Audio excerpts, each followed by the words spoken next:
पुटकी नाम के एक शहर में शिल्पा नाम की एक औरत अपने बूढ़े सास ससुर, पति और बच्चों के साथ रहती थी। शिल्पा बहू के रूप में अन्नपूर्णा ही थी। उसका पूरा दिन सास ससुर की सेवा, बच्चों की देखभाल और पति की मदद करने में ही गुजरता था। हाय राम, ये घुटनों का दर्द तो जाता ही नहीं। अब भगवान उठा ही ले, इस कष्ट से तभी मुक्ति होगी। बुढ़ापा बहुत खराब है। ऐसा क्यों कहती है माँ जी? आज ही मैंने आपके घुटनों के लिए लहसुन का तेल बनाया है, आइए लगा देती हूँ। अरे सुखी रह बहू, सुखी रह। मम्मी जल्दी से टिफिन दे दो, मेरी बस छूट जाएगी।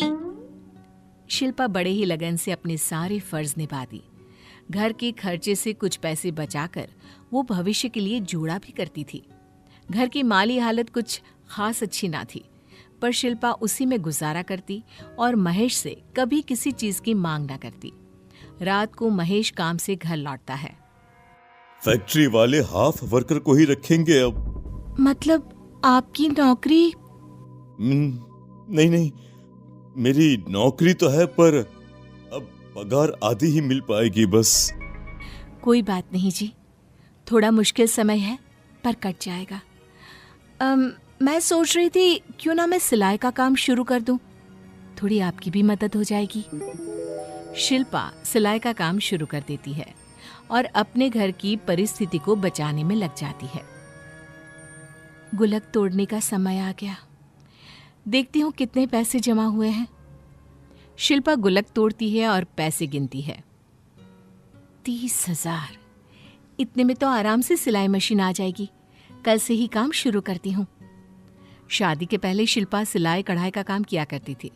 उसके हाथ तो मशीन पर ऐसे दौड़ते मानो किसी फैशन डिजाइनर के अंडर कोर्स करके आई हो। क्या सूट सिलती है शिल्पा, मजा आ गया। तेरा बनाया हुआ सूट पहनकर गई थी मैं मुंबई की शादी अटेंड करने। अरे सब रुक रुक कर पूछ रहे थे कहाँ से बनवाई। मान गए तेरी कला को। दिन भर घर का काम करने के बाद जो भी समय बचता उस समय शिल्पा कपड़े सिया करती। धीरे धीरे सब ठीक होता लग रहा था, पर किसे पता था कि असली मुसीबत तो अब आने वाली है। शिल्पा अपने घर का काम कर रही होती है, तभी उसे एक कॉल आता है। मैम, आपके हस्बैंड का एक्सीडेंट हो गया है, जल्द से जल्द लाइफ सेविंग हॉस्पिटल में पूछिए।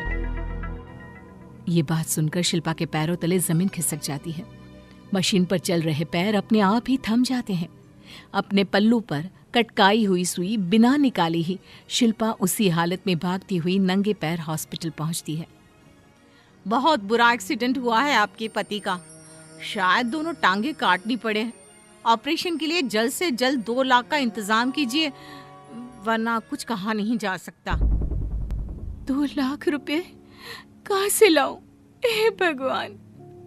शिल्पा अपने घर जाती है और अपनी अलमारी खोलती है। सामने लाल कपड़े से ढका हुआ एक डिब्बा होता है, जिसे देखकर शिल्पा को कुछ याद आता है। शिल्पा की माँ जब अपनी आखिरी सांसें गिन रही थी। तेरी शादी में तो तुझे खास दे नहीं पाए बेटा। ये कंगन मेरी माँ ने मुझे दिए थे और मैं तुझे दे रही हूँ। मेरी आखिरी निशानी समझकर रख ले बेटा। ये कहते हुए गोमती की प्राण पखेरु उड़ जाते हैं। शिल्पा के पास अपनी माँ की आखिरी निशानी के नाम पर बस वो 2 सोने के कंगन ही थे, जो आज उसके पति को बचाने के काम आने वाले थे। मुझे माफ कर देना माँ, इनको बचाने में अब ये कंगन ही मेरी मदद कर सकते हैं। पिंकी, पिंकी बेटा जरा इधर आ। हाँ माँ। ये कंगन ले और मुनीम के पास जाकर गिरवी रख के 2 लाख रुपए ले आ। शिल्पा पैसे हॉस्पिटल में जमा करवा देती है। ऑपरेशन तो हो जाता है, पर समय पर ऑपरेशन तो हो गया, पर कम से कम 1 साल के लिए इन्हें पूरी तरह कामकाज छोड़कर आराम करना होगा, वरना पैरों की हालत बिगड़ गई तो अगली बार हम कुछ नहीं कर सकेंगे। ये सब क्या हो गया शिल्पा, और क्यों, कैसे हुआ? शिल्पा पर दुखों का पहाड़ टूट पड़ता है। पति का खर्च, बूढ़े सास ससुर, बच्चों की पढ़ाई। मेरी तो 12वीं पूरी हो गई है माँ। रोहन तो अभी छोटा है। हम दोनों की पढ़ाई का खर्च कैसे उठा पाएगी तू? इसलिए अब मैं भी नौकरी करूंगी और तेरे कंगन छुड़वा कर लाऊंगी। पिंकी नौकरी करने लग जाती है, पर घर के खर्चे कहाँ रुकने वाले थे। पिंकी के कंगन के ऊपर उठाए पैसों का ब्याज नहीं चुका पाने से मुनीम कंगन जब्त कर लेता है। दिन पे दिन गुजरते जाते हैं। पिंकी को काम में धोखेबाजी करने का बहुत मौका मिलता है, पर शिल्पी के संस्कार में पली पिंकी ऐसा नहीं करती। एक रोज काम से घर आते वक्त वो देखती है कि एक आदमी एक औरत के हाथ से एक बैग छीनकर भाग रहा था। चोर चोर, मेरा बैग! पिंकी अपनी जान की परवाह किए बिना चोर के पीछे भागती है। सेल्फ डिफेंस में ट्रेन होने के कारण वो भागकर चोर से बैग छीन लेती है। बैग खोलकर देखती है तो उसमें पैसे ही पैसे थे। वो बैग बंद करके उस औरत को लौटा देती है। इस जमाने में इतनी ईमानदारी! इस बैग में 50 लाख रुपए थे और तुमने मुझे बैग लौटा दिया। चोर से बैग तुम लेकर आई थी अपनी जान पर खेलकर। तुम चाहती तो बैग रख सकती थी बेटा। आज भी तुम जैसे संस्कारवान लोग हैं धरती पर, मुझे विश्वास नहीं होता। ये लो, इनाम के तौर पर ये कंगन रख लो। ये कहती हुई पुष्पा हाथों से कंगन निकालकर पिंकी को दे देती है।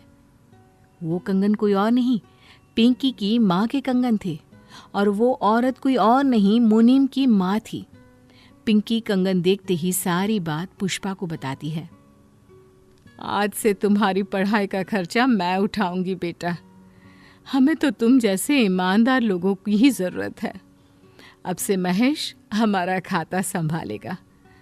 उसमें उसे ज्यादा चलना फिरना भी नहीं पड़ेगा। जिसकी बेटी इतनी वफादार है, उसका बाप तो कितना वफादार होगा। शिल्पा के साथ बहुत बुरा हुआ, पर उसके अच्छे कर्म और अच्छे संस्कार उसकी मदद करने आ ही गए। कुछ ही दिनों में महेश ने काम करना शुरू कर दिया।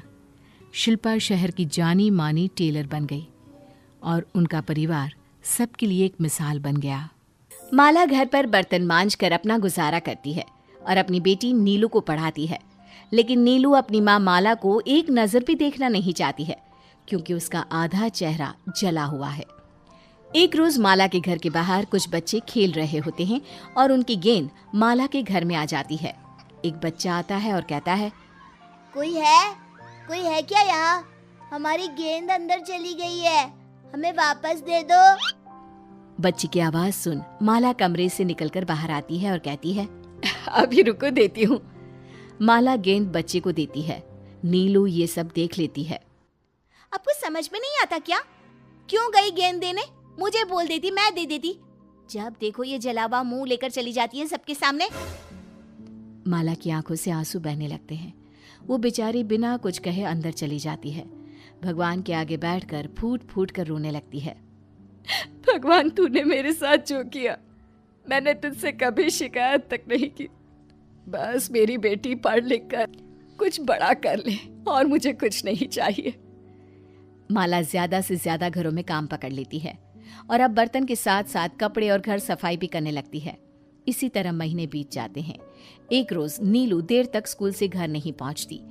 चिंता के मारे माला नीलू के स्कूल पहुंच जाती है। स्कूल में नीलू के सारे दोस्त माला को देख लेते हैं और मुंह बनाने लगते हैं। माला को स्कूल में देख नीलू अपना होश खो बैठती है और तुरंत घर के लिए निकल जाती है। घर पहुंचकर नीलू माला से कहती है, मैं मर नहीं गई थी जो स्कूल चली आई। मेरे दोस्तों के सामने मेरी बेइज्जती करवा दी तुमने। अब सब कल बातें बनाएंगे कि नीलू की माँ जली बुनी है। बेटा, मुझे बहुत चिंता हो रही थी कि कहीं तुम्हें कुछ हो तो नहीं गया। कान खोल के सुन लो, अगर फिर तुम कभी मेरे स्कूल में आई या मेरे साथ कहीं गई तो मैं पढ़ाई लिखाई सब बंद कर दूंगी और स्कूल छोड़कर घर पर बैठ जाऊंगी। नहीं नहीं, अब से मैं कभी तेरे स्कूल नहीं आऊंगी, लेकिन तू पढ़ाई मत छोड़ना।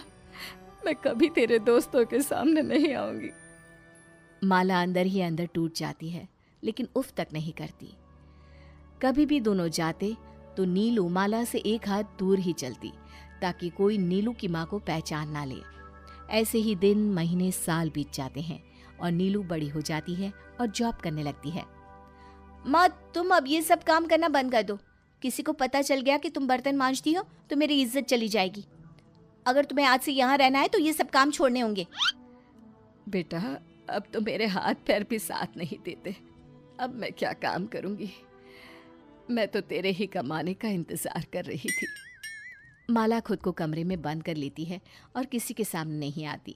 इधर नीलू को अपने साथ काम करने वाले लड़के से प्यार हो जाता है और वो उससे शादी करना चाहती है। एक रोज रवि नीलू से कहता है, नीलू, मैं तुम्हारी माँ से मिलना चाहता हूँ ताकि उनसे मैं तुम्हारा हाथ मांग सकूं। ये सुन नीलू मन ही मन कहती है, अगर इसने माँ को देख लिया तो मुझे कहीं छोड़ ना दे। इस औरत ने तो मेरा जीना हराम कर दिया है। अब इसके कारण मेरा प्यार मुझसे दूर ना हो जाए। नीलू रवि से कहती है, ऐसा है कि माँ गांव गई हुई है, जब आएगी तो मिल लेना। हाँ ठीक है, मैं तुम्हारे घर तो जा ही सकता हूँ। चलो फिर आज तुम्हारे घर चलता हूँ, देखूं तो मेरा ससुराल कैसा है। रवि की जिद के आगे नीलू की एक नहीं चलती और उसे रवि को अपने घर ले जाना पड़ता है। रवि को आता देख माला खुद को कमरे में बंद कर लेती है। अरे घर में कोई भी नहीं है, तब तो मैं आज यहीं पर रुक जाता हूँ, क्या कहती हो? अरे मुझे कुछ खिलाओगी नहीं? रुको, मैं तुम्हारे लिए कुछ लेकर आती हूँ। नीलू रसोई में चली जाती है और रवि इधर उधर घूमने लगता है। बंद कमरा देखकर वो उसे खोल देता है। कमरे में माला को देख रवि सब कुछ समझ जाता है। तभी नीलू वहां आ जाती है। तुम अपनी ही माँ को कमरे में बंद रखती हो क्योंकि वो जली हुई है? तुम ऐसा कैसे कर सकती हो? अरे मुझे तो खुद से नफरत हो रही है कि मैंने तुम जैसी लड़की के साथ इतना प्यार किया। अब तुम मेरे पास भी नहीं आना, मैं जा रहा हूँ। नीलू रोने लगती है और माला सिसकती हुई रवि से कहती है, नहीं बेटा, ऐसा मत कहो। इसमें मेरी बेटी की कोई गलती नहीं है। मैं खुद ही कमरे में रहती हूँ, उससे रिश्ता मत तोड़ो, वो तुमसे बहुत प्यार करती है। रवि माला की बात मान जाता है। नीलू और अपनी शादी की बात वो माला से करता है। माला भी तुरंत मान जाती है। रवि के जाने के बाद नीलू माला को बहुत भला बुरा सुनाती है। अब तुम यहाँ नहीं रहोगी, गांव में भी तो हमारा घर है, वहां चली जाओ। तुम्हारा यहाँ रहना रोज मेरे लिए एक नई समस्या खड़ी कर रहा है। माला खून के घूंट पीती हुई मुस्कुराकर कहती है, वैसे भी मेरा यहाँ क्या काम है? अच्छा है, गांव में रहूंगी। तेरी शादी होते ही चली जाऊंगी मैं। नीलू की शादी रवि से हो जाती है और माला गांव चली जाती है। कुछ दिनों के बाद नीलू को एक चिट्ठी मिलती है जिसमें लिखा होता है, तुम्हारी माँ की मौत हो गई है, उनकी आखिरी इच्छा है कि तुम ही उसे आग दो। ये चिट्ठी पढ़कर रवि और नीलू गांव के लिए निकलते हैं और माला का अंतिम संस्कार करते हैं। तभी मोहनलाल वहां आकर रोने लगता है और नीलू से कहता है, माला बहन बहुत अच्छी थी। अरे उन्होंने मेरी बहुत मदद की। जब मैं कुछ नहीं कमाता था तब वो मुझे खाना देती थी। तुम्हें पता है बिटिया, जब तुम छोटी थी ना और तुम्हारे कमरे में आग लग गई थी, तब तुम्हें बचाने के लिए माला बहन जलते हुए कमरे में घुसकर तुम्हें कंबल में लपेट लिया था। तुम्हें बचाने के चक्कर में जलती लकड़ी उस बेचारी पर गिर गई और उसका इतना सुंदर चेहरा जल गया। ये सुनकर नीलू से बर्दाश्त नहीं होता। उसकी आंखों से आंसू बहने लगते हैं जो रुकते ही नहीं। मुझे माफ कर दो माँ, मैं ऐसी अभागन हूँ जो तुम्हारे त्याग को नहीं समझ पाई। फिर नीलू ने अपने पश्चाताप में गांव के घर को वृद्धाश्रम बना दिया और उस आश्रम को नाम दिया माला आश्रम। आज से कोई भी बुजुर्ग अकेली नहीं रहेगी, उनके लिए माला का घर है।